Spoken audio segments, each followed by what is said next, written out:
ஜெய் சாய்ராம். ஜெய் குரு தேவதத்தா. குருர் பிரம்மா குருர் விஷ்ணு குருர் தேவோ மகேஸ்வரகா. குரு சாட்சாத் பரபிரம்ம தஸ்மை ஸ்ரீ குருவே நமகா. அக்கல்கோட் ஸ்ரீ சுவாமி சமர்த்த லீலாமிருதம். அத்தியாயம் 107. அப்பா சாஹேப் போஸ்லே. சவந்தவாடி என்கின்ற தேசத்தின் அரசரான ஸ்ரீ அப்பா சாஹேப் போஸ்லே ஸ்ரீ சுவாமி சமர்த்தருடைய புகழை கேள்விப்பட்டு அவரை தரிசனம் செய்வதற்காக அக்கல்கோட் கிளம்பினார். அவருடன் அவருடைய மனைவியும் தரிசனத்துக்கு வர விருப்பப்பட்டாள். அரசி ஒரு வினோதமான நோயினால் தவித்துக் கொண்டிருந்தாள். அதன் காரணமாக அவளுடைய கால்களில் 8 முதல் 10 ஓட்டைகள் இருந்தன. வைத்திய முறைகள் அனைத்தும் எந்தவித பலனும் அளிக்கவில்லை. கடைசி பட்சமாக ஸ்ரீ சுவாமிகளை தரிசனம் செய்யலாம் என்ற முடிவுடன் 10 முதல் 15 வேலையாட்களை அழைத்து கொண்டு அக்கல்கோட் வந்தடைந்தனர். அங்கு வந்து விசாரித்ததில் ஸ்ரீ சுவாமிகள் அருகில் இருக்கும் ஒரு மலை மீது இருக்கிறார் என்ற தகவல் கிடைத்தது. அங்கு குதிரைகளும் பல்லக்கும் செல்ல முடியாது. அதனால் அவர்கள் இருவரும் உணவேதும் உண்ணாமல் மலைமேல் நடந்தே சென்றனர். சரியாக மதியம் 12 மணிக்கு இருவரும் ஸ்ரீ சுவாமிகளுக்கு முன்னால் தங்கள் கைகள் கூப்பியவாறு நின்று கொண்டிருந்தனர். மகராஜ் அவர்களிடம், வெறும் தரிசனத்துக்காக அல்லவா இவ்வளவு தொலைவு கடந்து வந்தீர்கள் என்று கேட்டார்.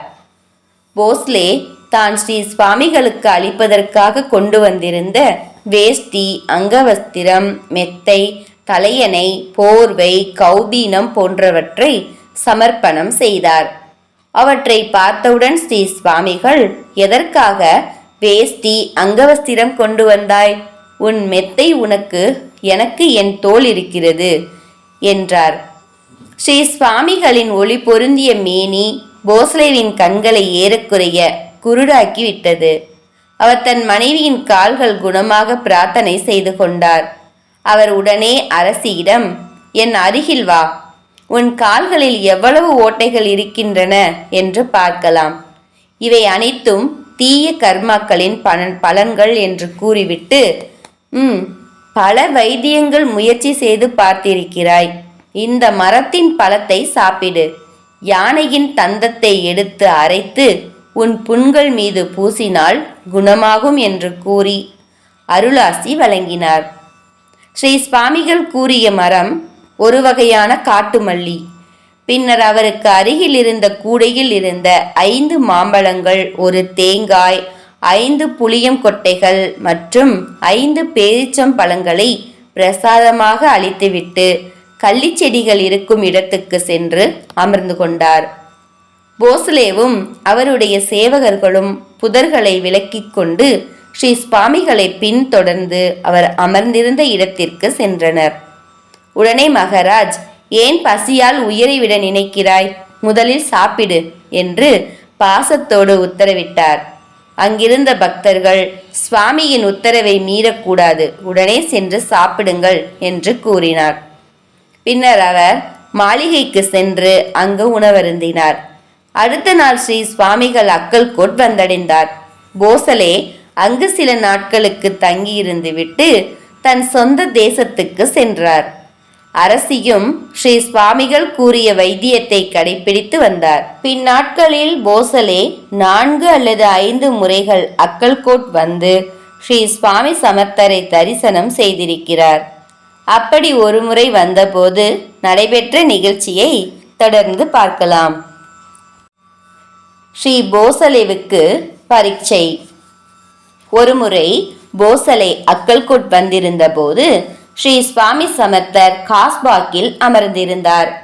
அப்போது அவரை சுற்றி பக்தர்கள் திரளாக இருந்தனர். அவர் அங்கிருந்து எழுந்து சென்று ஒரு கிணற்றுக்கு அருகில் வந்து அதிலிருந்து தண்ணீர் கொண்டு வருமாறு ஆணையிட்டார். ஒரு பானையில் தண்ணீர் நிரப்பப்பட்டு கொண்டு வரப்பட்டது. மகராஜ் அன்று எதுவுமே சாப்பிடவில்லை. சோழப்பா மிகுந்த தரிசனத்துடன் ஸ்ரீ சுவாமிகளை ஏதாவது உண்ணுமாறு பணிந்தார். கோபமடைந்த ஸ்ரீ சுவாமிகள் தண்ணீர் பானையை தூக்கி எறிந்துவிட்டு தான் முன்பு அமர்ந்திருந்த இடத்திற்கே மீண்டும் சென்று அமர்ந்து கொண்டார். சோழப்பாவும் அப்பா சாஹேப் போஸ்லேவும் ஸ்ரீ சுவாமிகளுடன் தான் இருந்தனர். ஸ்ரீ சுவாமிகள் உணவு உண்டால் மட்டுமே தான் உண்ணப்போவதாக போசலே முடிவு செய்து கொண்டார். ஸ்ரீ சுவாமி மகாராஜ் ஒரு பெரிய போர்வையை எடுத்து போர்த்தி கொண்டு நன்றாக உறங்கிவிட்டார். மாலை 5 மணிக்கு விழித்து கொண்டு அப்பா சாஹேப்பை பார்த்து, பசியால் உன் உயிரை விடப் போகிறாயா? இங்கிருந்து ஓடிப்போ என்று கடிந்து கொண்டார். உடனே போஸ்லே, சுவாமி, நீங்கள் நெய்வேத்தியத்தை ஏற்றுக்கொள்ளாதவரை நானும் எதுவும் உண்ணமாட்டேன், இது உறுதி என்று கூறினார்.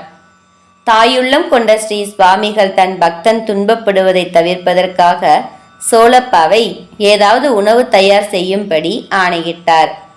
திரை மூடப்பட்டு நெய்வேத்தியம் ஸ்ரீ சுவாமிகளுக்கு படைக்கப்பட்டது. உச்சிஷ்ட உணவை அப்பா சாஹேப் போசலே திருப்திகரமாக சாப்பிட்ட பின் தன் அரண்மனைக்கு சென்றார். இந்த முறை அவர் அக்கல்கோட்டில் 15 நாட்களுக்கு தங்கியிருந்தார். தினமும் ஸ்ரீ சுவாமிகளின் அனைத்து சேவைகளையும் அருகில் இருந்து கொண்டு கண்டுகளித்து மிகுந்த திருப்தியுடன் ஊர் திரும்பினார். அனைத்தையும் துறந்துவிட்டு தன் வாழ்நாள் முழுவதும் ஸ்ரீ சுவாமிகளுக்கு அருகிலேயே இருக்க அவருக்கு ஆவல் மிகுதியாக இருந்தது. ஒரு நாள் அவருடைய மனைவி ஸ்ரீ சுவாமிகளின் பாதங்களுக்கு சேவைகள் செய்து கொண்டிருக்கும் போது, நீ எனக்கு என்ன பரிசு கொண்டு வந்திருக்கிறாய் என்று கோபத்துடன் அவளை பலார் என கன்னத்தில் அறைந்தார். பாக்கியம் செய்த அந்த அரசி, மகாராஜ், உங்களுக்கு என்ன வேண்டுமானாலும் கொண்டு வருகிறேன் என்று கூறினாள். ஸ்ரீ சுவாமி அவளிடம் எதுவும் பேசாமல் ஒரு தட்டு பருப்பை அவள் மடியில் கொட்டி நிரப்பினார். ஆகா, என்னே பாக்கியம் செய்தவர்கள் அந்த போசலே தம்பதி. அனைவருக்கும் ஸ்ரீ சுவாமி சமர்த்தரின் கருணை கிடைக்குமாறு பிரார்த்தித்துக் கொள்வோமாக. ஜெய ஜெய ஸ்ரீ சுவாமி சமர்த். ஜெய் சாய்ராம். ஜெய் குரு தேவதத்தா. அனந்த கோடி பிரம்மாண்ட நாயக ராஜாதிராஜ யோகிராஜ பரபிரம்ம ஸ்ரீ சுவாமி சமர்த்த மகராஜ் கி ஜெய்.